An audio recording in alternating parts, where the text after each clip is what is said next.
Hello everyone, welcome back to another Canadian Immigration Live Q&A. I'm your host Mark Holthe, Canadian immigration lawyer, broadcasting live from my home office here in beautiful Lethbridge, Alberta. Now, today is a cold one, and I feel very, very sorry for any of my friends and colleagues that are in Winnipeg, which is where I went to law school, University of Manitoba, because a storm is brewing and it is passing through there. And so our best wishes and prayers go out to everybody who's getting ready to be hammered by that big snowstorm that's going to be passing through Manitoba.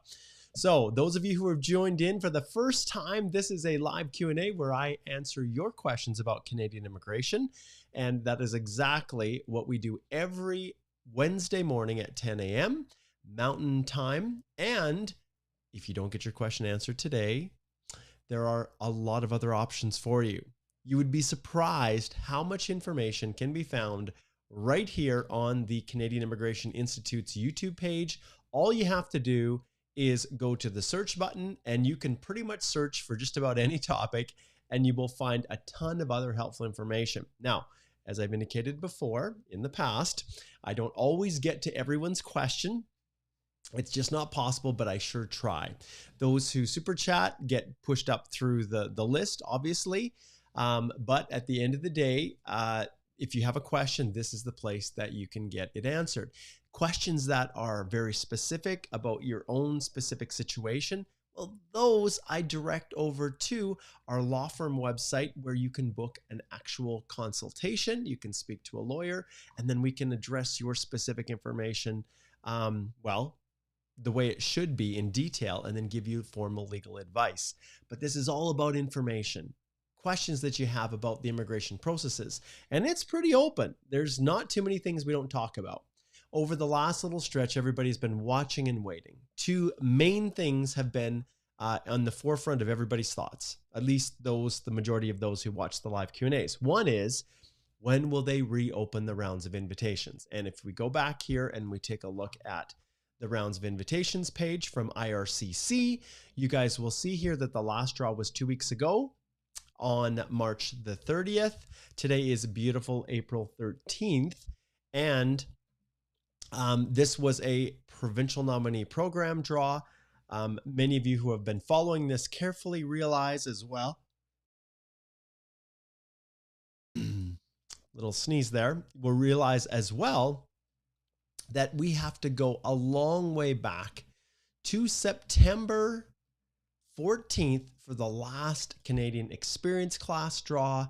And then we have to go back all the way to December 23rd of 2000. Let's see if we can hit it here. December 23rd of 2020, right here for the last no program specified draw. So April the 13th, 2022, things have been very, very quiet for Outland applicants. So that's the first question. When are they going to do those again? We know that the minister has said the spring. As I look outside and see snow and the cold temperature, and if I look at find this here, grab my phone here, and let's take a look and see what the temperature is here in Lethbridge today. Today is -7 degrees. So, yeah, not quite spring yet. With that being said, we usually see June as the very, very official, I guess, transition to summer. So it could be June. We could see something today. We just don't know. So many people are hanging on a thread, waiting for the next round of invitations. The second question I get is, what is going to happen with all of the post-grad work permit holders whose work permits are expiring? And we are still waiting to see if Minister Fraser will actually release another pilot or special public policy to reinitiate another 18-month open work permit. We just don't know. So with that being said, those are the two questions that I get more often than anything else. And then all the rest focus on processing times. So we're going to cover those head off. And then as I get those questions that come in, we don't know what the minister is going to do with them. We've been talking to him. We've been encouraging him to do something about the work permit expiries for the post-grad work permit holders. I think many of you also know, if I go back to our website, you can go to resources, blog, and you can see here we have 2 new ones. One is on listing your spouse as non-accompanying. We'll get into that one as things start to unfold, as the program starts to release again for express entry, as we do more draws. Then Chanel did a blog post on the PNP in Ontario, and we also have corresponding live stream videos, which are going to be launched here very shortly with both of those. Now, interestingly enough, if you go to our Canadian Immigration Institute page, we have a blog. The Canadian Immigration Institute blog is housed here. And then we also, if we go back here to, let me just pull up the Canadian Immigration Institute again, you'll see that the podcast is here. So both of the top 10 reasons for study permit refusals and the Canadian study permit approval ratings by DLI, these are the last 2 podcasts that you can listen to if you prefer to do that as well when you're traveling. So head on over to the Canadian Immigration Institute, and you can also subscribe on iTunes, on Spotify. You can also set it up as an RSS feed link. So all of those options are available for you to listen to this. So shout out to all those who are listening to this live Q&A on the Canadian Immigration Podcast. It's great to have you here. Okay, now continuing on in here, if we go back to our Wholesale Immigration Law site, Alicia drafted a blog post that if you haven't read it, you have to go over here to our wholesalaw.com site. And this is all about how you can stay in Canada after your work permit expires. But it is so much more than that. It covers all the different options that are available for people with expiring statuses. So I wanted to hit that right off the top. And then the last piece is the Ircc processing times, which I will also pull up. And these are pretty accurate now, so you can rely on them. So if you look here, you can see economic immigration.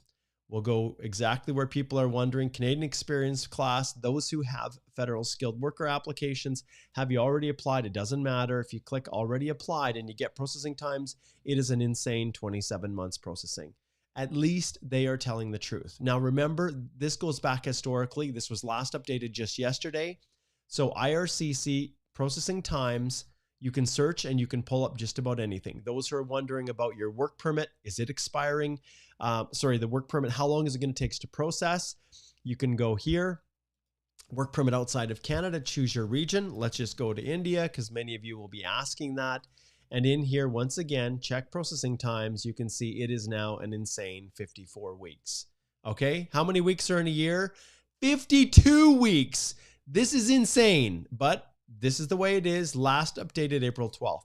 So all of that information is there. I wanted to just head it off because lots of people ask, and there's a lot of focus on those 3 areas. When are they going to do rounds? We're not sure. Minister said this spring.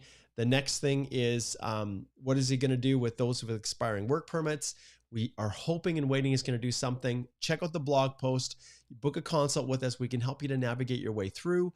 You'll also remember that if I go back to the YouTube channel right here, there is also great news for temporary foreign workers in Canada. The foreign worker program has expanded and made it a little bit easier and more palatable for employers to go down that path.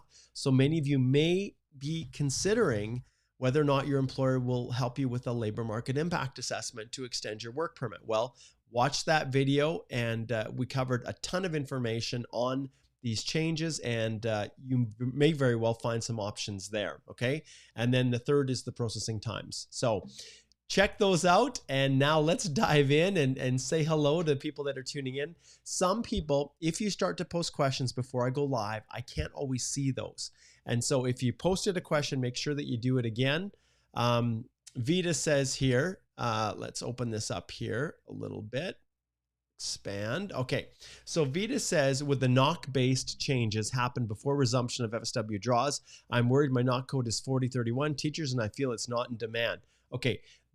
What she's talking about is the new tier system that they're looking at shifting knock codes, and it is going to have the major effects more so on NOC B, not NOC A, which are teachers vita. And you can, if you go there to the 2000, the NOC process, and let's just pull this up here and we'll talk about this. So there is a new update that Ircc and NOC 2021, excuse me, that they're expecting. And I'll just flip over here. If you go to the NOC website right here, you'll see that right at the top, it says on September 21st, they released the new NOC 2021 for data collection purposes. ESDC's programs are expected to start implementing processing of NOC 2021 in late 2022. And so we will see how that plays out. But at this stage, everything is such a freaking gong show with immigration. And you guys know what I'm talking about here, whether it's the processing times, whether it's just your ability to communicate with them. Everything is just becoming a very, very fast train down a track where the bridge has been blown and it is just, well, it's a nightmare. And so do I anticipate they're also on top of everything else going to be shifting everything over to this new NOC code by the end of the year? Seriously doubt it. I really do. I seriously doubt it. They've got so many other priorities that they have to deal with. And the ripple effects of changing from the 2016 NOC to this new 2021 with the new tier system, I can tell you it is, wow. How are they going to do that when they can't even process things in a timely fashion? It's just not possible. All right. Okay. Next super from Dave says, after a document request from Ircc, do we go back to the queue for an answer or follow up? Okay. After a document request from Ircc, do we go back to the queue for an answer or follow up? Well, Dave, you've got choices. You can always submit a web form, which is taking an eternity for them to respond. As far as, following up, understand that, if your application is actually triggered a request for information and you've provided it, well, it just depends. It's all specific, Dave. If you've been sitting after you submit it for another 6 months, well, then maybe. But understand, I've had people submit those ADRs and wait 2-3 months before they've seen anything. If it's the last stage, a lot of people are getting, and I need to do a video on this, are getting ADR requests. They're getting the request for Schedule A, a new police certificate, sometimes proof of funds update, sometimes new medicals. So those 4 things, when people are getting those and they provide it to Ircc, it's all over the map. It depends upon the visa office where the passports are being requested. If there's a large, massive volume of people like India, then you can expect to wait months. If it's, say, you're coming from South America where maybe there isn't as many people, well, maybe it's a couple weeks. So it varies all over the place. And ultimately, Dave, you're free to follow all the same channels that you did before. Web form, sometimes people will request, do an ATIP and get the GCMS notes and see if there's been any forward movement, but really you're just waiting. And that's really the way the world functions right now. It's this waiting game. And I know everybody is so fed up of waiting.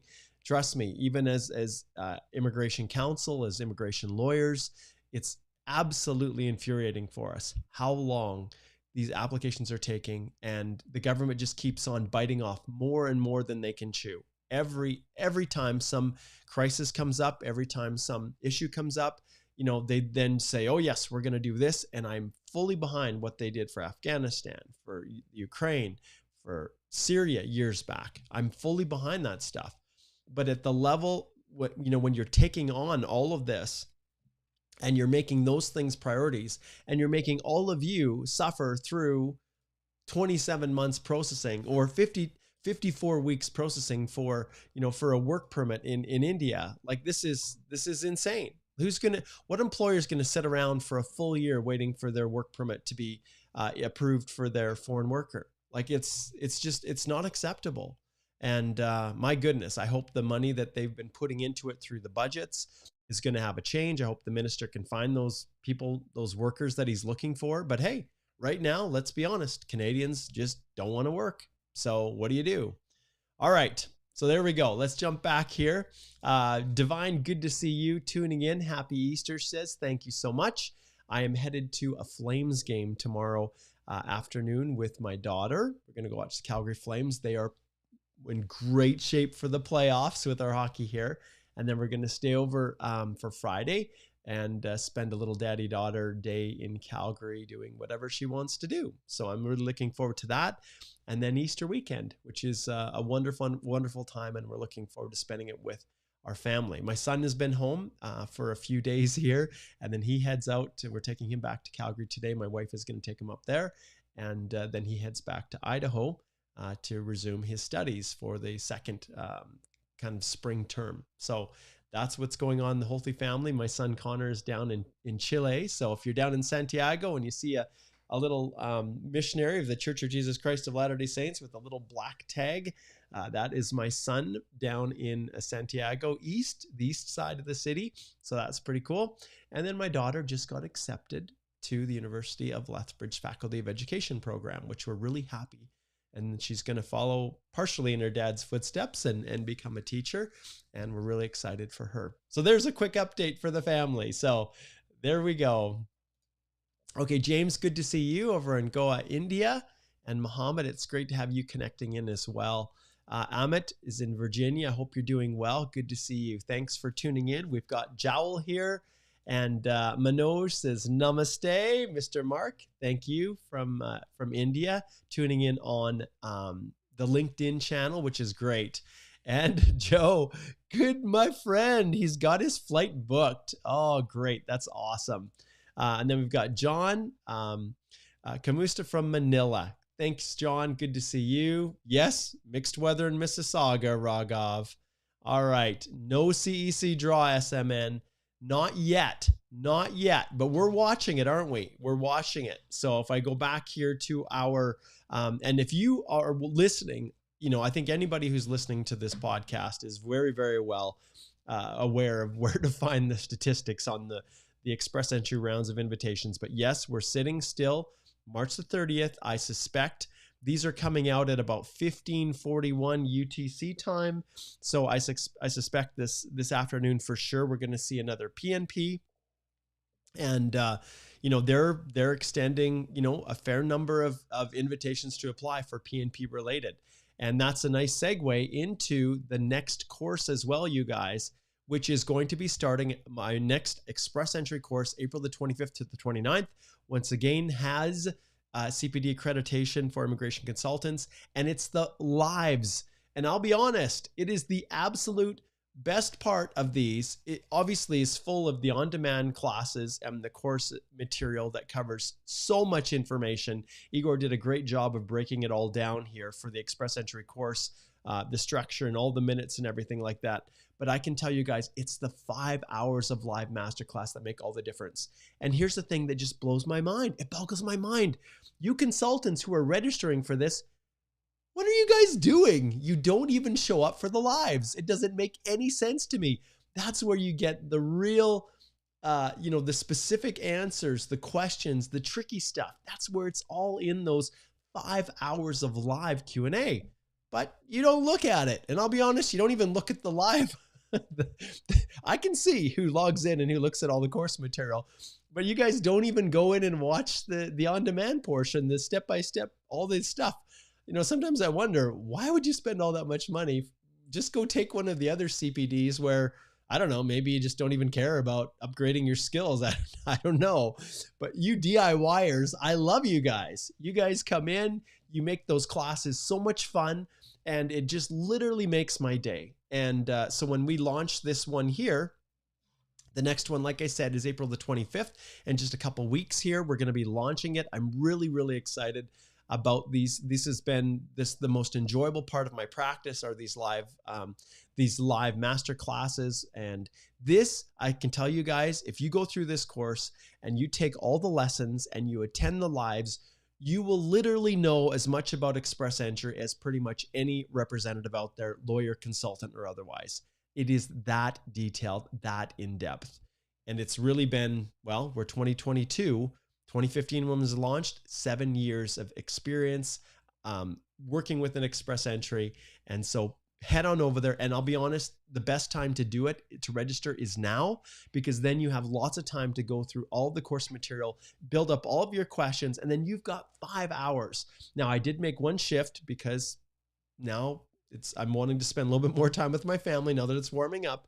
So I'm shifting it from 4 to 5 p.m. Mountain Time, which might work better for some of you immigration consultants with your work schedule if you like to do it during work.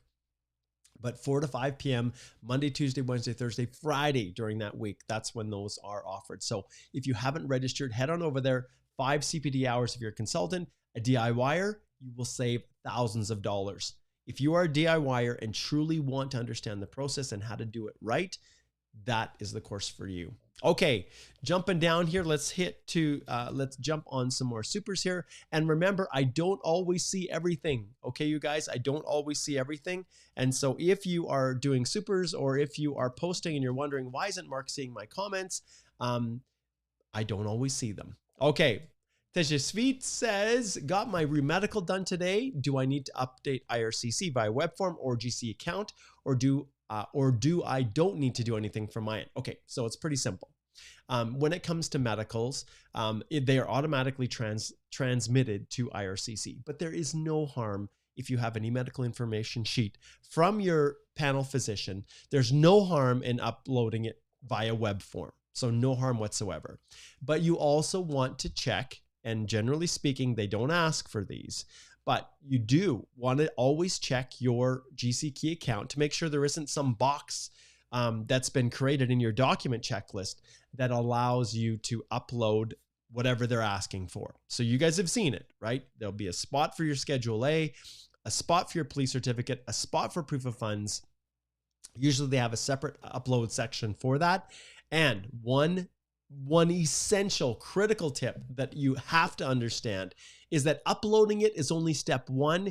You have to go down to the bottom, click next or continue forward, and resubmit that EAPR like you did in the very first. So you have to reactively submit it. And I can't tell you how many times I've had consults with people who have uploaded it, thought they did what they needed to do, and they didn't go down, scroll down to the bottom, and then actually submit it.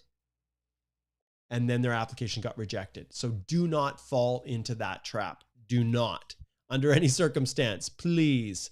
Okay, let's see here. Let's get the next one.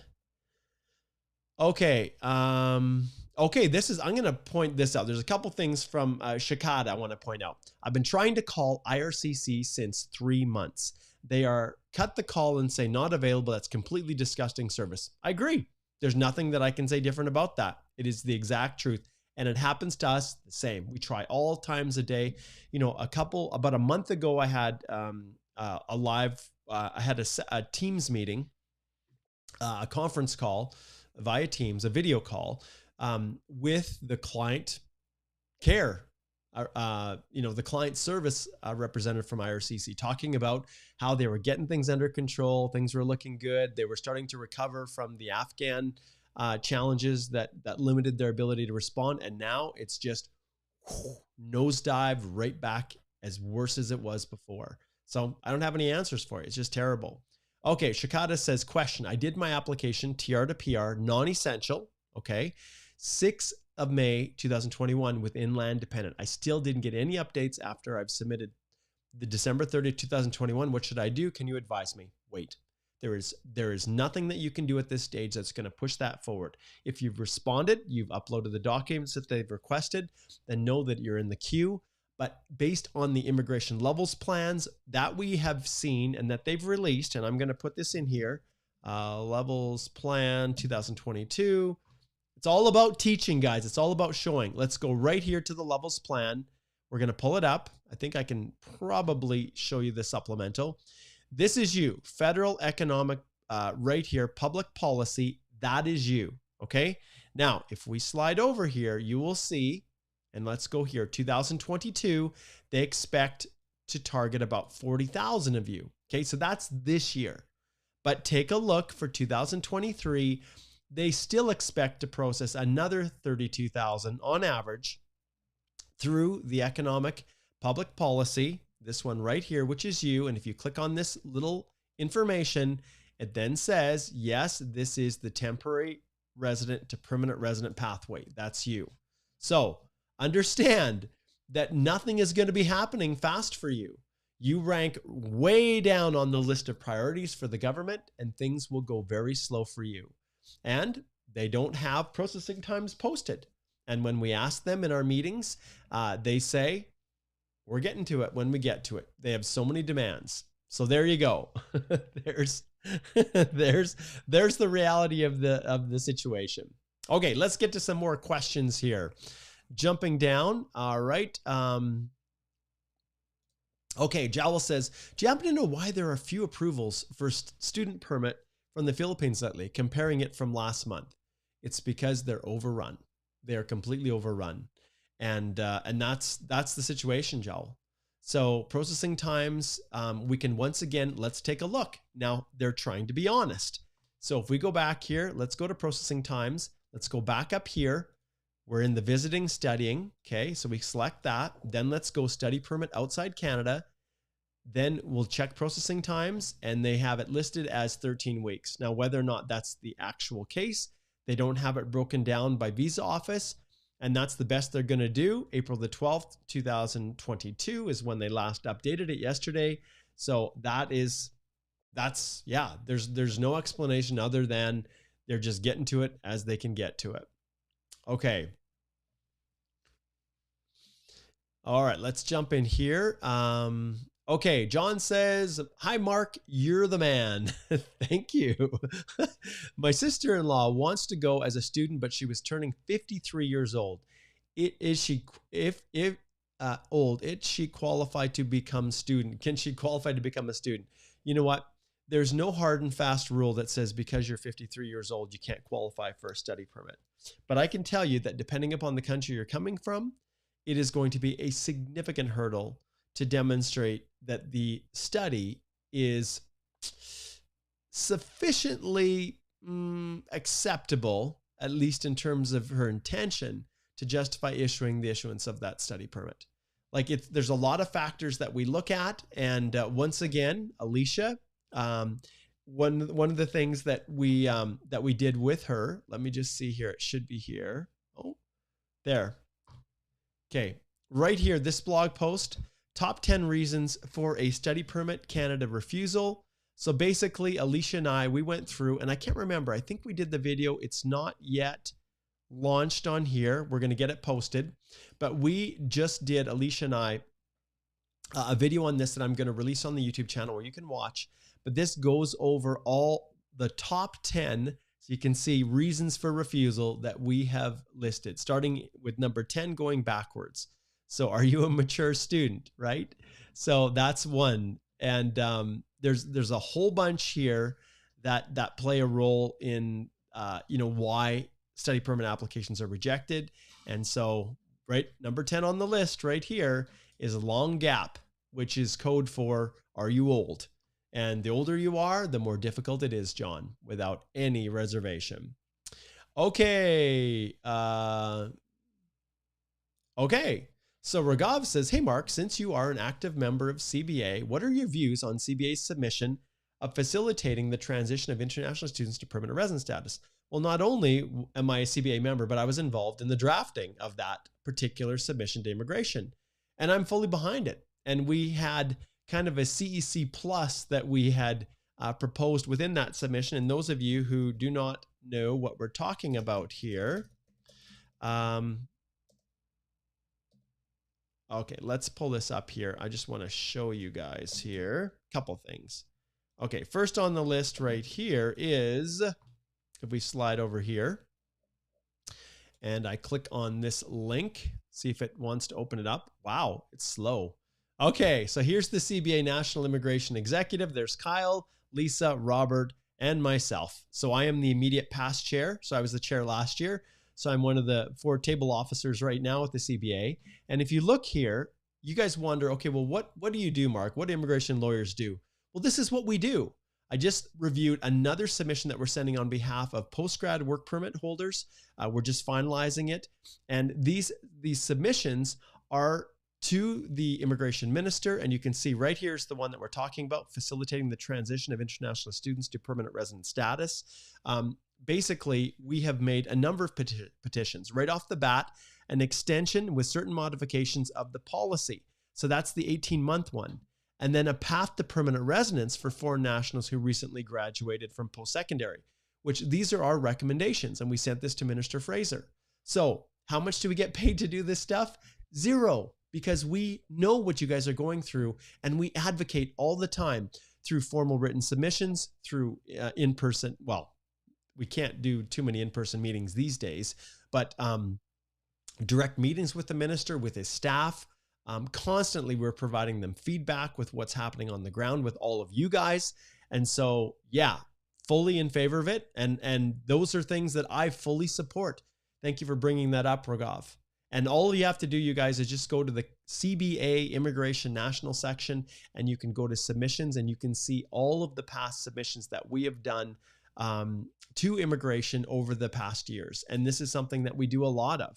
And, you can see here, vaccination protocol for federal court, call for urgent action on crisis in Ukraine, facilitating the transition, temporary public policy, temporary pilot process during COVID, expanding access to work permits for foreign nationals, trades in service, questions relating to trades in service, Section 91 issues, facilitative measures for Afghan nationals. And you can see, so all of our submissions, and this is all 2022. Do you see all of these all the way back to the beginning of 2021? And then if I just skip ahead to the next page here. So I dropped off as the national chair in September. So the last one that I signed off on was, let's just see here. Situation in Afghanistan, temporary foreign workers, probably this one. Let's just see. If we open it up, you can see here as we scroll down. Okay, there's my John Henry right there on this submission. So when you act as the chair, you sign off on it. But we participate in these working groups and draft these all the time. And so we are advocating on your behalf, you guys. We're doing everything that we can to try to resolve this. Okay, let's zip to a few more here. Okay, Steel Cycling says, thanks. Hi, Mark. Thanks for all your content. Can you do a session for post-Coper holders, like prep work, things to do, tips, and yes, absolutely. Here's something that we're looking at. I want to show you guys something here. So I'm always looking for ways to provide more value to people. So one of the things that we're considering establishing is a membership site for people who, like if I log in right now here, and I just log in through my own portal access, the courses that we have, there are community groups associated with them. So the Express Entry course from March 14th to the 18th right here, if I click on this gives me access to our community group. So within our group, this is where we post questions, the lives that we do, the master classes. You can see the recordings in here. People can post comments, questions. All of this is built within our own. I used to use Facebook, private Facebook groups, but this is just so much better. And so one of the things that we're looking at is establishing a community group for those who are, alumni of the Canadian Immigration Institute, those who've landed and have questions and are trying to get things sorted out. We know that immigration does have some settlement organizations that provide advice and direction and things like that, but there's so much that they're missing, so much. So for a small fee, like maybe $5 a month or something, Steel, we may just very well start that. So watch for it, and I'll keep you posted. All right. Yes. Okay. So Amandeep is sharing once again another heartbreaking story. I applied for visitor visa from India March 1st to attend my maternal uncle's marriage, which will be held in the 15th of May. Excuse me, still waiting for my decision due to backlog. I may lose the chance to visit. Absolutely.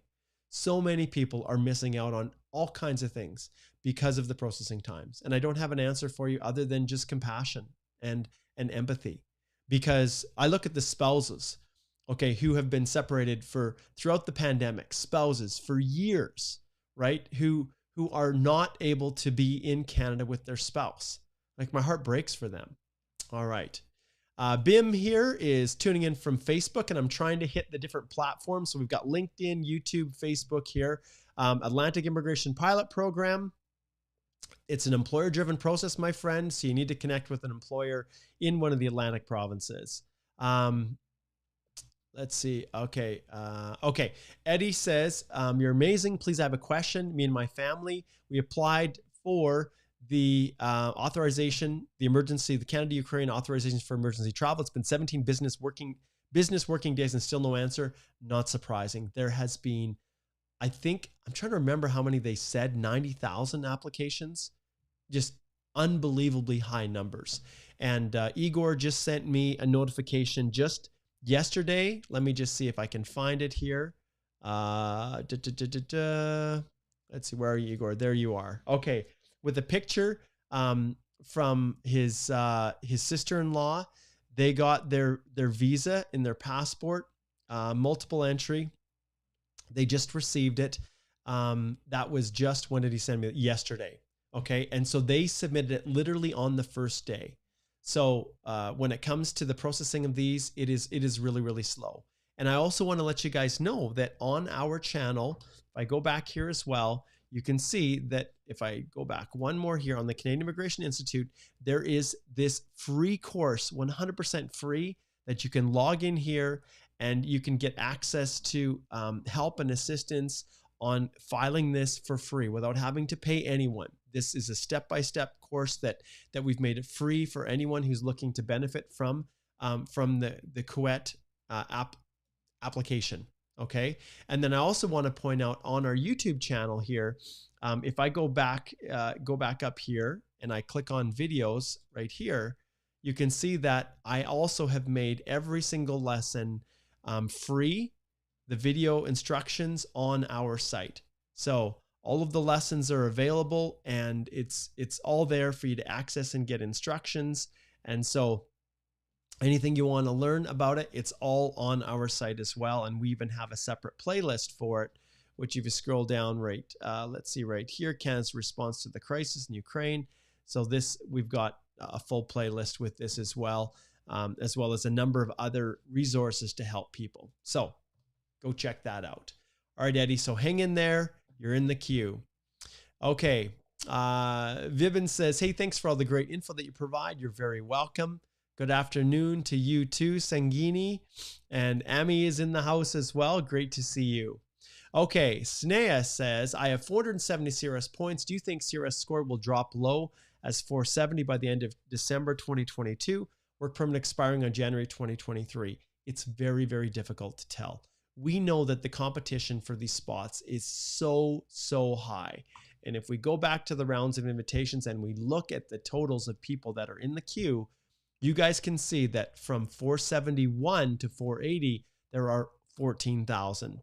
From 481 to 490, there's 6,000. From 491 to 500, there are 3,000. So you tally that up, that's almost 25,000 people that are under 500. And we still have another 5,000 that are between 500 to 600. And remember, it's only once you hit 600 that you then have people with nominations. So so will it drop down? It's going to be really, really hard. 470, for it to get down to that level again, especially with the French language, I'm just not sure. You know, it's going to be very, very competitive. Okay. Let's see here. Okay, Fayaz says, hey, Mark, I got my e-Coper. All right, we'll definitely give a little applause there. That was kind of a weak one. Let's do a little bit better here for Fayaz. Very, very good. Congratulations. I love to hear success stories. There's so much negativity out there, isn't there? Okay. Okay, Rochelle, this one here, she's asking a question. She says, hi, Mark, I've been here in Canada and worked for 2 years and 6 months as a nanny. So my employer wants to end my contract, but my work permit ends on June the 1st, 2023. So next year, is it possible to apply PR right away? Thanks. So this is a perfect example of why why me and the other lawyers in our firm, we recommend people book consultations, because we need a whole lot more information, Rochelle, than what you've been able to provide there to determine eligibility for the programs. And so when people ask, do I qualify? What options are available? We always direct them back. And all you have to do is just click on book a consult. There's Alicia, Chanel, myself. We're all right here. And you can book a consult and get in right away. And we can go in depth in 25 minutes. And I can tell you that we can set you on the right path. And then you can know there's no doubting or questioning. You can know exactly the best way forward. And that's one of the things that I love doing for people is when they call me in advance before the crap hits the fan, before things go south, before they have problems, before their application gets rejected, heck, before they even submit their application. That's the time that you should be reaching out to contact an immigration lawyer, contact our firm to get that strategic advice, to know the best options that are available. Not just the ones that you think are the easiest or that people are talking about, on some WhatsApp group, but actual legal advice that can help to guide you through your process so that you're keeping all of your options open. There's nothing worse than having people come and there's very limited options available by the time they get to me. And in some cases, none. That's the worst consult that I have. So I recommend, Rochelle, that you reach over to our website and book a consult. Okay. Okay, this is another one, Vibin. He says, I have a question mark. Can you please let me know what's the NOC code for maintenance technician positions? Well, you have to go through the process of analyzing the actual duties. You can't just go for, maintenance tech title and just assume it's the right one. You'd have to look at all of the actual duties that you performed and then use those to find the right NOC code. And and so it's not something also that I can answer here in live Q&A here. Okay, let's see what's next here, if we can hit this one. All right, and remember, if I skip through, it's to a large extent, it is because I've already answered it in the beginning of the video with the general kind of questions. I agree, Emanuela. It's sad that we have not yet heard anything from the minister on the postgrad work permit extensions. I agree. It really is. Okay. Let's see what else we have here. Okay. Here's a good question from Masa. And Masa says, hi, Mark, my 1 year will be complete in 1 month, but in the portal, I'm already eligible. Is it okay if my 1 year gets completed by the time of submitting the documents to CEC after the documents request? Okay, so we're talking about eligibility and we're talking about express entry here. So if it's CEC that you're working through, Masa, and I'm sure it probably is, express entry rounds up by months. So it is possible for you to have 10 months and really 1 day or maybe 2 days, 10 months, 2 days of experience and qualify through express entry through the Canadian Experience class to get into the pool, to be eligible. And the reason is because they round up. So if you worked 1 day, let's say March 31st, you get credit for the whole month of March. And you work 1 day on April the 1st of the following year, you get credit for the whole month of April.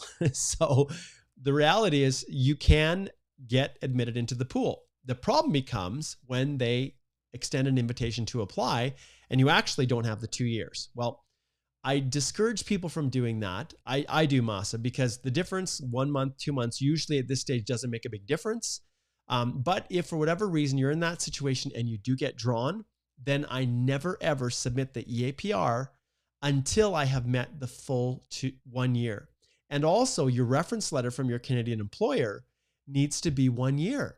So if you submit a reference letter that says, Masa has been working since March 31st of 2020 to present, and then the letter itself is dated, April the 13th today, well, March 31st to April 31st. I guess maybe I got to flip that around, don't I? Maybe it should have been April 30th to March 1st. Yeah, that's probably a better way of doing it. And let's say the letter was signed March 1st. Well, that wouldn't be a full year. So the application would get rejected. So that's really what it comes down to with that 1 year that you're working on. So I would wait absolutely until you've met the full 1 year before you submit your EAPR and make sure that all your documentation supports that. That's in the worst case scenario. In the best, I would hold off. Okay, let's see what else we have here. Harjat is like many people. AOR, October 28th, TR to PR, no movement. That's the situation we're in, Harjat.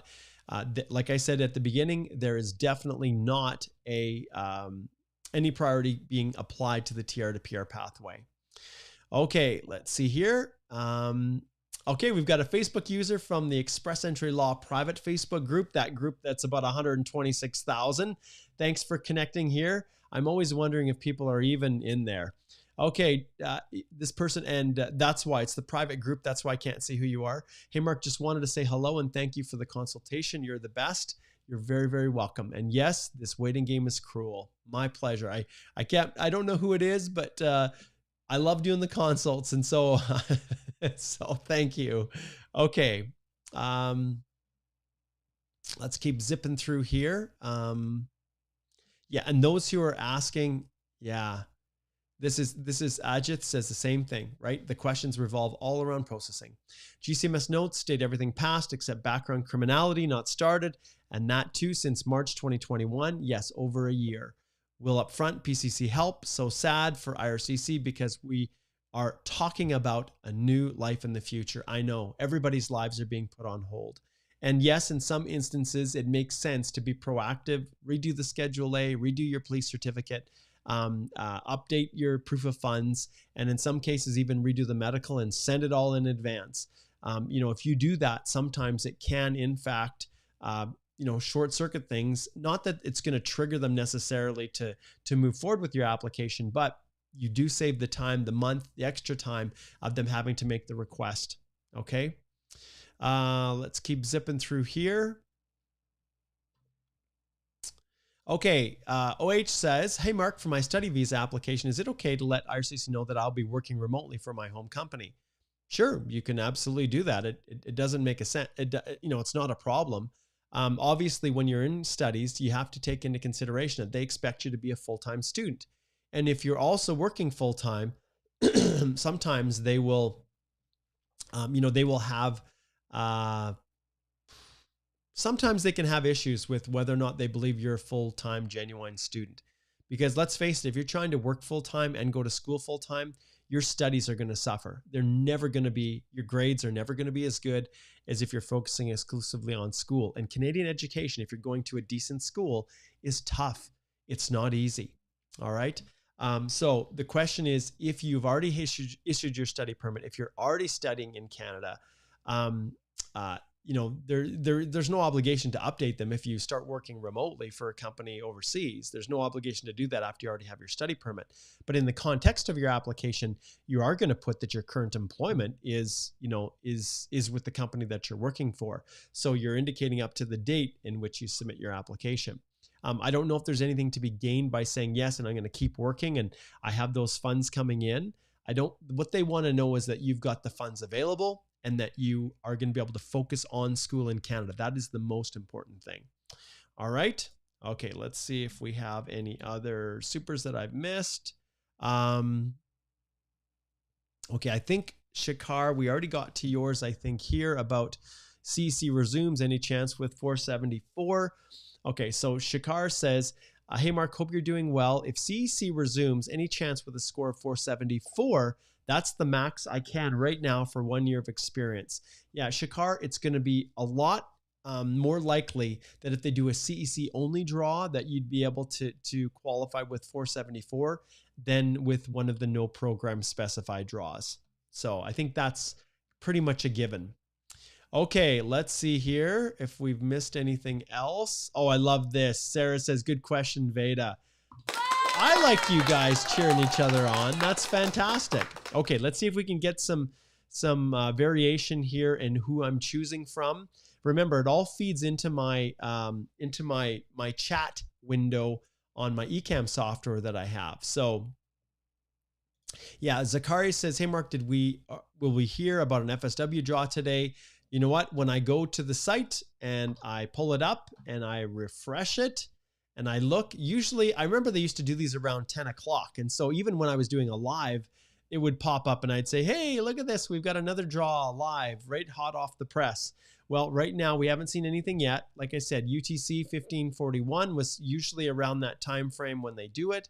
And so, you know, it's possible, but at this stage, well, anything's possible. Anything's possible, but I'm not holding my breath right now, especially given the backlogs.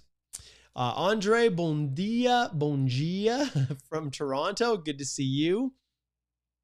Okay. Okay, so this is another one. So Rock says, hey, Mark, recently learned that my application has been moved to RROC. Could you kindly explain what and where this VO is and why there isn't any rapid movement, but all glacial? We've been shelved.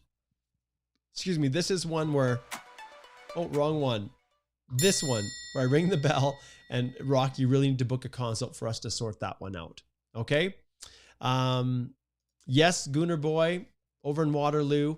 He says, hey, Mark, Noah here from Waterloo, hoping the government doesn't ignore our postgrad work permits coming to an end. They're very well aware of it. The minister was aware of it in January. I don't know what the holdup is. I honestly don't. Okay. Good to see you, Jude. Great connecting in. I love connecting with clients. Good to see you. Thanks for tuning in. Simi, it's good to see you as well. Okay. Jacob says, qualification requirements to join your firm. Well, the reality is, as our firm grows, we will be looking to fill a number of positions, everything from social media managers to intake specialists to immigration lawyers to, you know, videographers. There's going to be a whole host of occupations and opportunities that are going to happen as our little firm grows, which it is. But at this stage, if you're asking, you know, to be a representative within the firm, right now we only have immigration lawyers within the firm that we hire. Okay, Suba says, any idea on startup visa processing? Oh my goodness. Once again, it ranks so low on the priority scale here. So boy, really, really low. Okay. Okay, Jovi says, hey, Mark, with your LMIA course, my employer's DIY LMI application just got approved for 3-year duration, and now I'm about to apply for my work permit extension, giving us more time for the CEC draws. That is fantastic. You know what? I am so excited because here's the thing. I haven't yet updated it for the online filing system. So it's still, and what you guys are probably wondering, okay, couple points. Okay, so this is how this flows. This is how you do what Jovi did with the employer. Step 1, okay, let me go back to the main videos here. Step 1 is you go over here and you watch the video, 2002 Foreign Workers in Canada, great news. You head over here, watch this video on the YouTube channel, okay?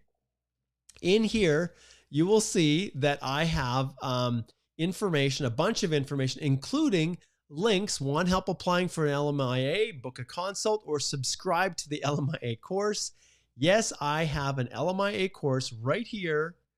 This one, that is full in the same way as the other courses with a step-by-step instructions on how to navigate your way through the LMIA process for high-wage individuals. And so this course is available for anyone who has an employer who says, I don't know how to do this, and oh, it's such a hassle, but I can't afford to hire a consultant or a lawyer to do this. That's why I created the course. It was for you guys. So those who are running out of time, point your employers to the course, $300 US. It's as simple as that. I am so excited. Another round of applause for Jovi. Awesome. Okay. All right. And Jovi says, soon to register for the Express Entry course. Do it. And if you do it right now, Jovi, you're going to have a chance to go through all of that. So I'm so happy for you. So happy for you. All right. Okay. Andy, good to see you. Thanks for the shout outs on LinkedIn. I see those. Thank you, Andy. Andy's a consultant in Ottawa. All right. Let's see here. We'll get to a couple more and then we'll wrap it up. You're welcome, Tejasveet. Okay. Let's see here. Let's see what else we have here. And there's a lot of duplications, Okay. You're very welcome, Shikata, for the explanation. Let's see. I don't think we have any more supers, but let's just see here. I don't want to miss any. Okay. And let's zip back down here and let's see if we can hit another Facebook. We've been hitting lots of YouTubers and I've committed to hitting the Facebook questions here. So, all right. So Binish says, sir, I've applied for FSW, but have CRS below 450. Okay. So this is probably a profile that Binish has submitted. Can I apply for a visit visa to visit my family? All right. So in the same way that Alicia covered a whole bunch of information in that blog post. So I'm going to go back here. Okay. If you look here for the study permit one, we could, for a lot, to a large extent, there's overlap between the reason study permit applications get refused as well as visas.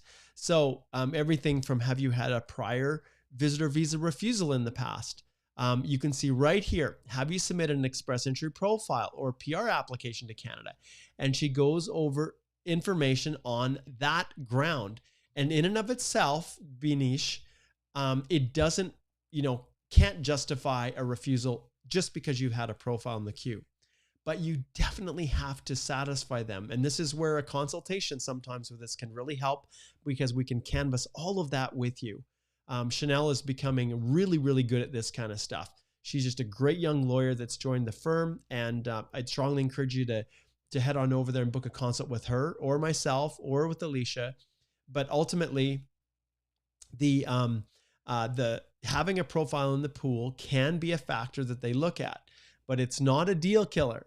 So if you can organize your submissions, your application, provide lots of evidence that you're going to go back, it's not necessarily something that's going to result in an automatic refusal, but it's definitely a factor that they looked at. Okay, there's the Fox. How you doing? Good to see you. She says, howdy, Mark. Good to see you. A former Canadian Immigration Institute alumnus. And I think it was it the spousal sponsorship or the express entry? I can't remember, but it's good to see you. And so just signing on. Great to see you. Okay, let's see here. And Shikata just goes on, I just was worried because my work expired and I already applied for the bridging work permit. Well, I'm grateful that you were able to get that in, but not a single update on it. And I still trade worker, not any status for now because I already applied my PR. Yeah. So I'm glad that at least you were able to maintain your work status. So that's a very, very good thing, Shikata, because many people's work permits are expiring and they don't have an application in the queue to benefit from the bridging work permit. Okay. All right. And then Jugador says, is it a good idea to go on a 7611 knock to BC in order to get PR? Jugador,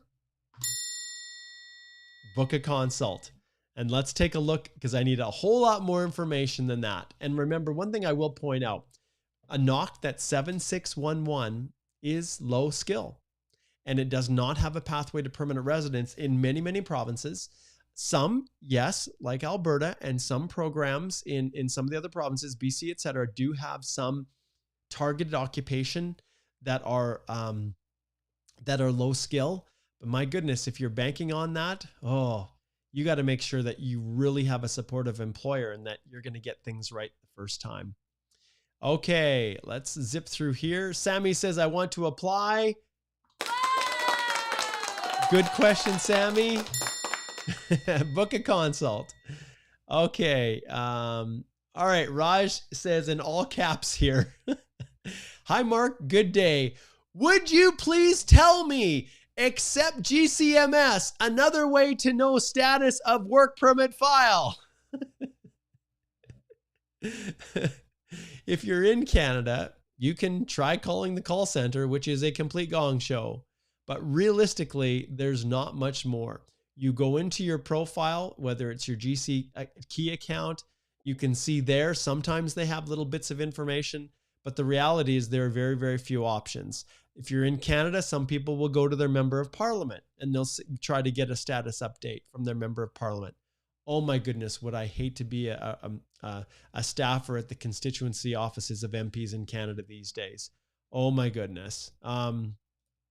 Okay.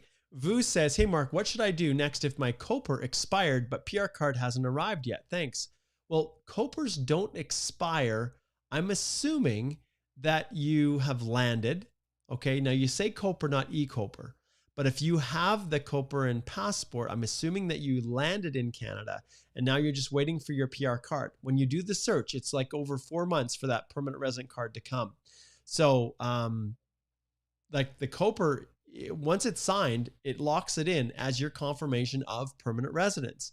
So it's not like there's an expiry date on it. So if you're talking about the visa in your passport, once you come in, then that visa doesn't confer any ability to leave Canada and re-enter. You need the PR card.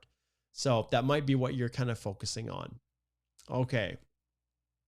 Okay, Ankit wants me to wave my magic wand. And you guys, if you haven't gone and watched it, I put way too much time into that sucker for you guys not to get over here and watch the Immigration Help Desk video. I see 100 people have watched it since I did my video last week. It was 1.1K. Get over there and watch it. It's 17 minutes. It was fun. We had a lot of fun doing it. My daughters helped me, and you'll have to check out George, the immigration advisor. My daughter Michaela sacrificed her arm and her stamina holding up George, trying to stay hidden, and it was hilarious. So you have to go over here, watch this video here. You can see there's myself, and then there's George right here beside me. You guys have to check this out. It was so much fun making it. So if you haven't, go over to the YouTube channel or just Google Immigration Help Desk, Mark Holthe, and you should be able to find it. So it looks like we've had about 1,233 views on it, but go and watch it. It is really, really funny. Okay, yeah. And you can see a whole bunch of people. Oh, I love this one from Amy. This is hilarious. How much does it cost to book a consult with George? George is free, you guys. Doesn't cost anything. Vishvesh says, best video I've ever seen. Luana says, great video. Ralph loved it. And then Frying Pan says, Jesus wants to come to Canada. Yes, yes, Jesus did want to come to Canada. And if you want to know what Frying Pan had to say about that, well, watch the video. Yes. And then Big Bang, Earth, microorganisms, evolution, chicken, egg. Oh, you think so, do you? Okay. There's another version of it. All right. So there we go. But you guys have to watch it. It was so much fun making it. My daughters would just love it if you guys checked it out. Yeah, there you go. Okay. Okay, here's another question. Fred says, hey, Mark, good morning. Is it bad if CEC application is taking a while, or this is just caused by the backlog? And your experience, as some of the people I know at the same time got their PR already. It happens all the time. People get their applications processed for a number of different reasons. So please, please don't stress over it. You can go IRCC processing times and you can find them. All right, I'm going to take a quick look and see what I'm missing. If I'm missing some appointment or no, I'm still okay. I know I'm going into overtime here, but it's been a while since I've had a little bit of breathing room. So I'm going to go into overtime and answer a few more questions. I remember last time someone posted a comment that I only answer super chats. So hopefully this is confirming with people that no, I don't just answer super chats, but they are the priority for sure. Okay. Another Facebook. This is Hamza from Pakistan. I've done MS, Master of Science in Food Science and Technology. In total, I have 18 years of education. Please guide me about the selection of ECA body so that I can get the equivalents. Do you know what? There are a number of options out there. Okay. In the past, Wes, I actually got an email from Wes a while back saying that they were going to be kinder on the assessment of master's degrees for individuals from Indian schools. Now, whether or not they're going to give your Master's of Science an equivalency of a master's in Canada, Wes is one organization, but there's like 5 others: ICAS, IQUIS, U of T. So you can use any of them. Any of them are available.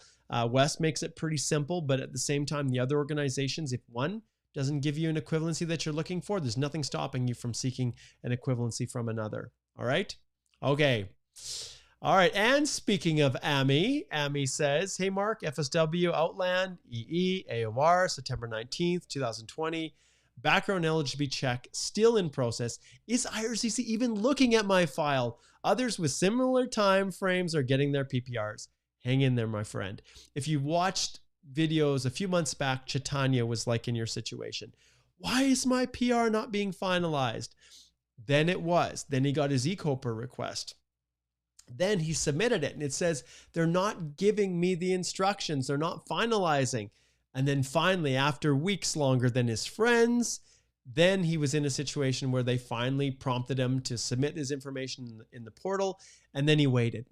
And then finally he got everything approved. And he was behind everybody else, but there was no rational reason for it.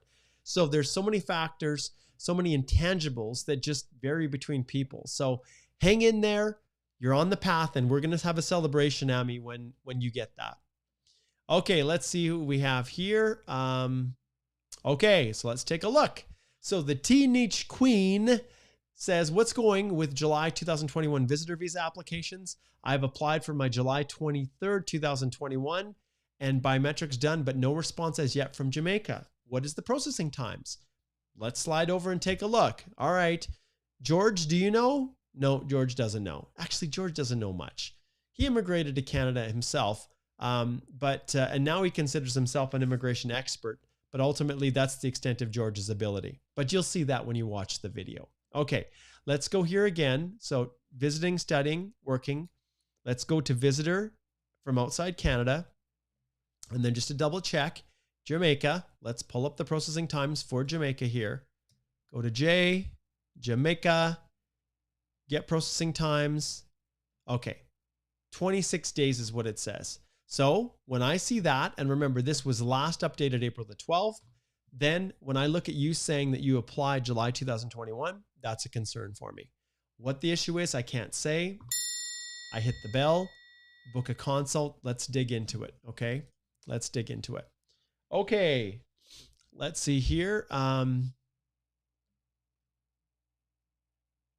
Okay, this is another one. Nisrin says, hello, Mark. I'm FSW Outland applicant, currently living in Syria. Due to the sanctions on the country, I will not be able to transfer my funds directly to Canada. Is that okay? I will have to withdraw.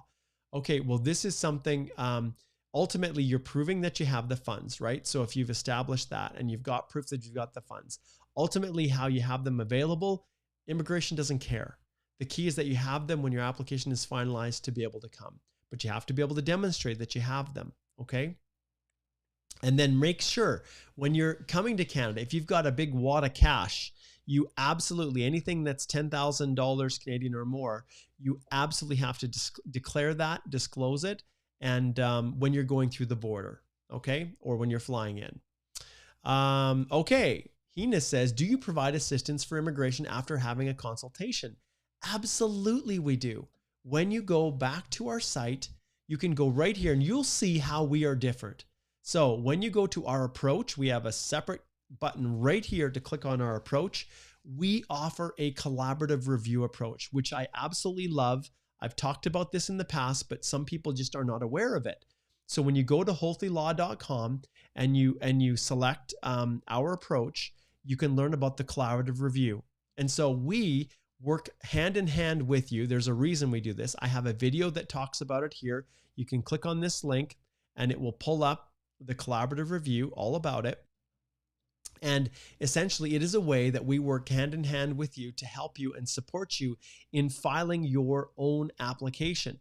So you get all of the benefit of us being there to review through a screen share, one-on-one lawyer with you, no middle person. We give you access to our DIY courses to help you. That's encompassed within the service. And we go through every document. We go through every question with you. And if something needs to be changed, we change it on the spot. And on top of it, we then help you to revise and hone your letters of explanation to make sure they're correct. And on top of that, we even help you upload your documents to the portal, wherever you're filing, and even submit it with you. Now I use, and we love Zoom because I don't need your login information. You enter it discreetly yourself. So you maintain control of your password and login information. And I give you control of the mouse and you click submit, fill in your information. So you're filing it yourself, but you get full direct, high level support in making sure that things are correct. And let's face it, you may miss something. And yes, you do. I've never had a review where someone hasn't missed something that I've caught. Never. I, on my own, could miss something. Maybe I invert some letters in your name and I don't catch it. But when we're both together and we're both looking at the application together, we're both reviewing it together. And these are multiple reviews that are 2 hours in length, sometimes longer, whatever's necessary to make sure that it is right the first time. And I would not change that process. I would not switch our collaborative review process back to the old traditional model of you communicating with some assistant or paralegal and you never even talk to the lawyer or the consultant. I do not do that, and I will never go back to that. Is my method the most profitable for Mark Holthe, immigration lawyer? Heck no, it is not. I would make way more money if I had this stable full of people that are doing all the work and I'm just maybe reviewing it, right? The model exists because it's the most profitable to have people that you'd have doing the work. But I hate it. I don't like it. I like working directly with people. And I don't take everybody that wants to retain our firm. I take the people that I know are the perfect fit for us, that are DIYers, that value the assistance and direction of an immigration lawyer, but want to maintain control of their application, who want to learn the why, okay? And I've talked about this before, but the most important thing we do with our clients is we teach. And as a former high school teacher, I embed that into the services that I offer. As a former immigration officer with Citizenship and Immigration Canada, before they changed their name, I embed that in the service that I offer to my clients. But there is nothing that replaces you and me working collaboratively together. And I'll never go back. Never, ever, ever, ever. All right. Okay. And my lawyers in the firm all are on board with me. Okay. Eddie says, yes, I love your course and watched all your YouTube videos on the Canadian-Ukraine emergency travel. They were amazing. Do you have any comment on how much time max it would take to answer? It is so hard, Eddie. Thank you so much. And those of you who are wondering, what is Eddie talking about? If we jump back here to, let me just jump back one more here. What Eddie's referring to, if you're jumping on late, is the Canada-Ukraine Authorization for Emergency Travel DIY course, a free course, okay? So that's what Eddie's talking about. So yeah, in terms of processing, we know, Eddie, that immigration is just taking their sweet time. Well, okay, let me rephrase that. They're not. In fact, let me just shift this over here and see if I have I just had a meeting with immigration on April the 7th, so just less than a week ago. Yes. And I'll give you a little report, Eddie, since how you're here. 91,000 applications is what they had received. 91,000 as of April the 7th. 14,000 of them had been approved. Okay. So 14,000. And so they are doing what they can. And, right now, when I talked with them, they said 14 business days processing, but I can tell you that the reality is, with that kind of volume, they're just simply not going to be able to process at that level. They're just not. What are the backlogs? Well, biometrics. And the 14 days, this is another insight. They are counting their 14 business days from the date that the application is complete, which they are stating now is from the date of biometrics. So that's a nice little convenience for them, isn't it? Because booking a biometrics appointment is not easy and the delays are significant just because they can only do so many at a time. So when it comes to that, the 14 business days count from the date of the biometrics, which is something that I learned just on the 7th. All right. Great question, Eddie. Thank you. Okay, Hannah. And remember, I'm doing the best to get to questions. So sometimes I will not get your question. I'll be back tomorrow at 11 a.m. with Alicia, but you can see we're into overtime here, 11:20. Hannah says, repeating my question again. Sorry, Mark, I have a CSR. So CRS, I think. People are typing fast. A comprehensive ranking system score of 527, and my file will expire in 6 months. Do you think there will be an FSW draw? I do. The minister said that they're going to reinitiate FSWs in the spring. If you look at the first day of summer, let's Google it together. Okay, let's Google it together. And this is Minister Fraser. We're doing this for you. So, first day of summer in Canada. Dun, da, da, da. Tuesday, June 21st. Okay, so technically speaking, if he said sometime in the spring, then all the way up to June the 20th of this year, technically, could be the last day for him to issue an FSW round and still keep his promise. All right. So we will see, Hannah. We will see. Okay. Okay. So Nisrin says, I'm carrying them with me. I'm holding back on depositing the amount till I get an invitation to apply, because due to the decline of value of the currency, I will lose a significant portion of. Yes, understand. So you have to be really careful with that. As long as you can make sure that you can show the source of the funds and that it meets all the requirements. I know, like, currencies just totally crash and you lose the value of the money. I completely understand that. So be careful when you do it. Be careful. Okay. What is this one, Ubaid? Declared no to the question visa refusal, but had 2 from the US. Raised a web form to Ircc with updated IMM 5669. GCMS shows review required, updated Schedule A. Would there be any further issues? That is not something, Ubaid, that I can answer. I'm ringing the bell. I probably do more right now because Express Entry is slow. I do more ADR requests, reviews. Remember, the same collaborative review process works for responding to requests from Ircc. I do a ton of those. For people that have applications delayed, we'll go in, get the access to information request, the GCMS notes. I'll go through and review to make sure there's no scary stuff like you see there, which is review required. That's code for book a consult with Mark, so that I can go through, put my immigration officer hat on. I can look at your application and figure out what that officer is concerned about.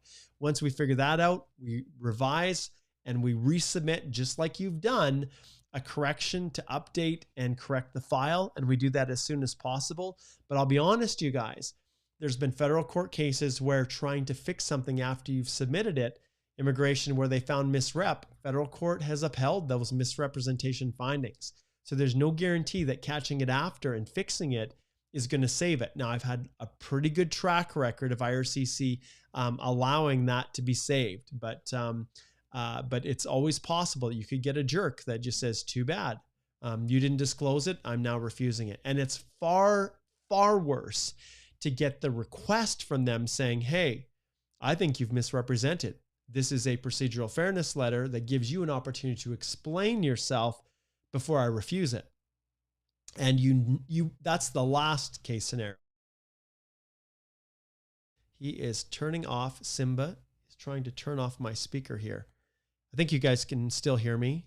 Yep. Okay. Simba. Okay, come on down. Let's go. There we go. Okay, down you go. Down you go. All right, looks like I've got a visitor. I thought he wanted to go see my wife. I'm going to pull up my speaker here. Apparently wants to say hi to everybody. Okay, let's clear this one out, buddy. Let's clear it out. Hide the comment. Okay, say hi to everybody. You saying hi? Oh, yeah, face licker. There's Simba. Okay, are you ready? Okay, you go down.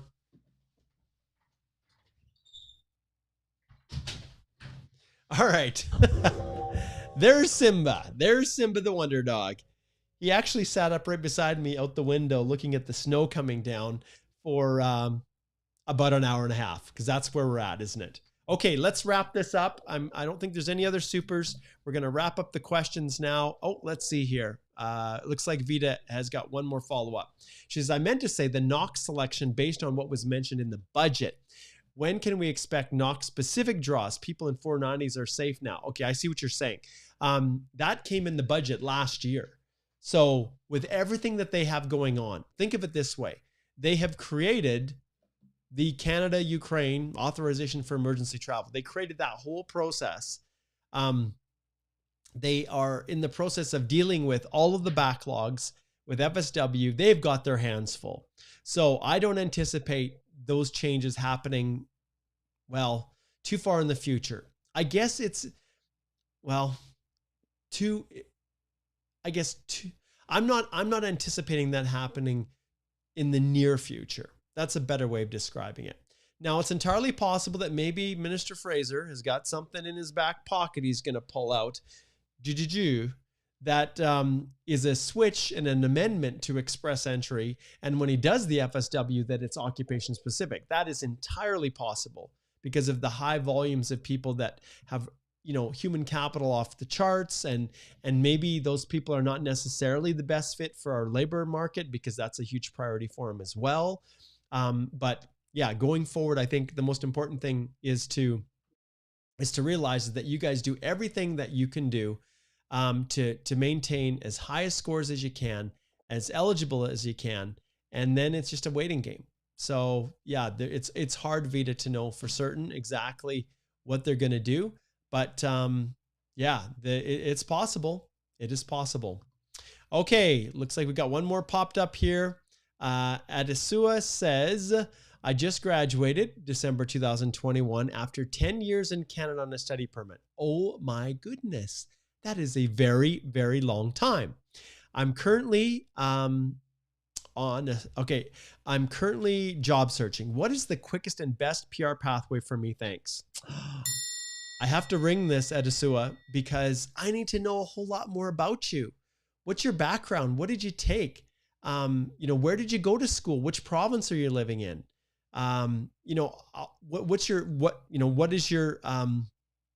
Did you have any education before you came to Canada? Did you have any work experience before you came to Canada? What's your marital status? So all of these things are things that we deal with in our consultations. So I strongly encourage you to slide over here and click at the top, speak to a lawyer, and then slide right down here and book a consult with Alicia, Chanel, or myself. We would be happy to give you an answer that you can actually rely upon, because we'll know the facts. All right. Great question. Okay, let's zip through here. I've gotten to a lot, and hopefully you guys feel like I actually was able to get to your answers. So I really appreciate that. And once Canadian Soul, hello, sir. I submitted my additional documents. How long will it take for PPR? I can't answer that, my friend. And I think Canadian Soul, I think you were the one who said I only answer supers, right? So there you go. I answered your question again. I have no clue how long it will take, my friend. No clue. Country specific factors, a whole bunch. So that is not something that I can answer. And hello to you, even though you were not very nice to me last video. Okay, Andy, you're very welcome. Okay, let's zip through here. I saw one other one pop up, I think. You guys are killing me here. Okay, this is from... Okay.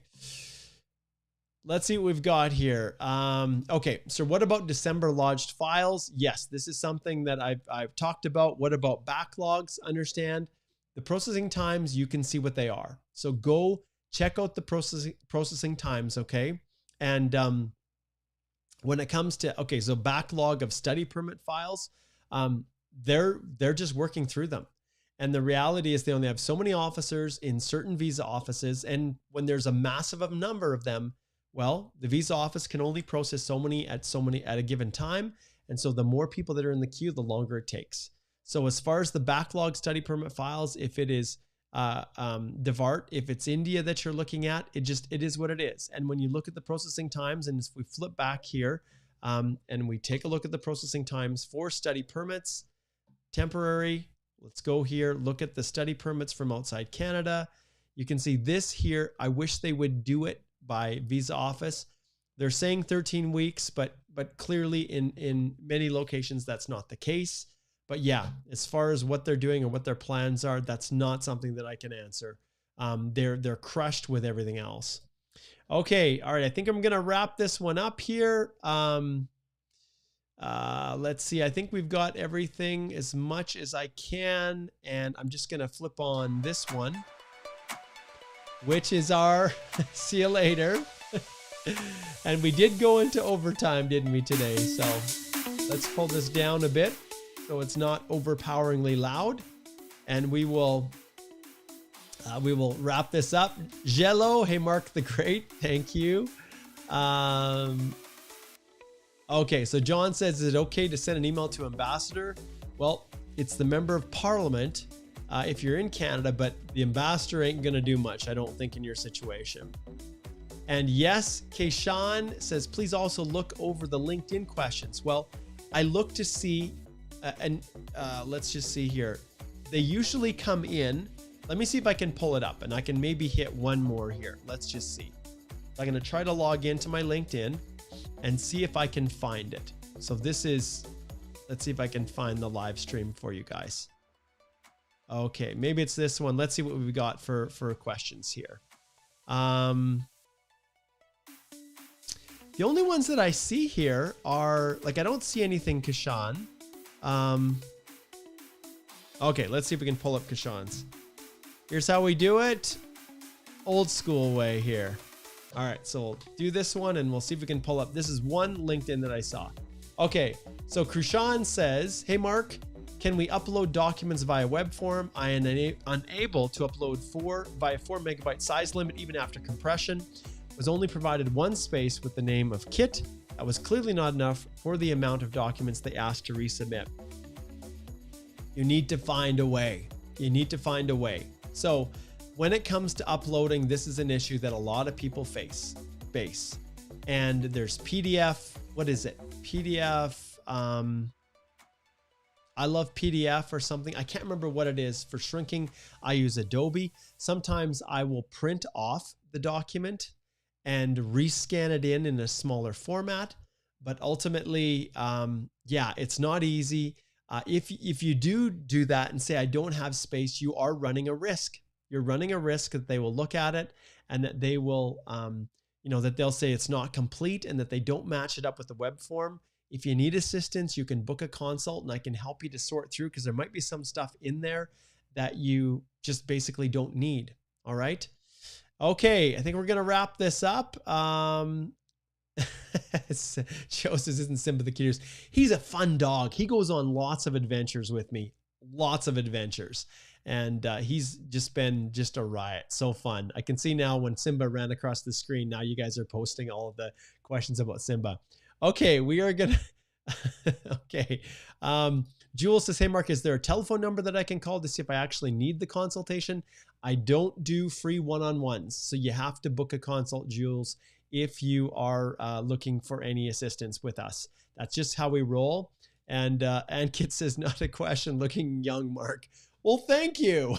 I'm trying to trim down and lose some weight and get a little healthier for my world tour. So I'm hoping to do a world tour in 2023 and have different live presentations in locations around the world. That's my goal for 2023. And I have a certain weight goal, and I'm not doing too bad. I've lost probably about 36 pounds, but I still have another 30 to go. So we'll see. Okay. Let's see if there's anything else as we wrap it up. I think that is it for everybody today. Let's see here.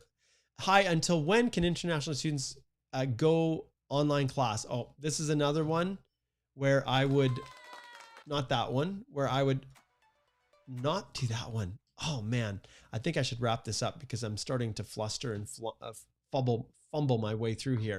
That's a ringer for you. So you need to book a consult. Okay. James, you're very welcome. Amy, laters gators. And we will see all of you guys again. Remember, as always, these live streams. Seriously, Rock, are you wearing shoes? Okay. Nope, I'm barefoot. Okay, couple last shout outs. This is always sponsored by the Canadian Immigration Institute.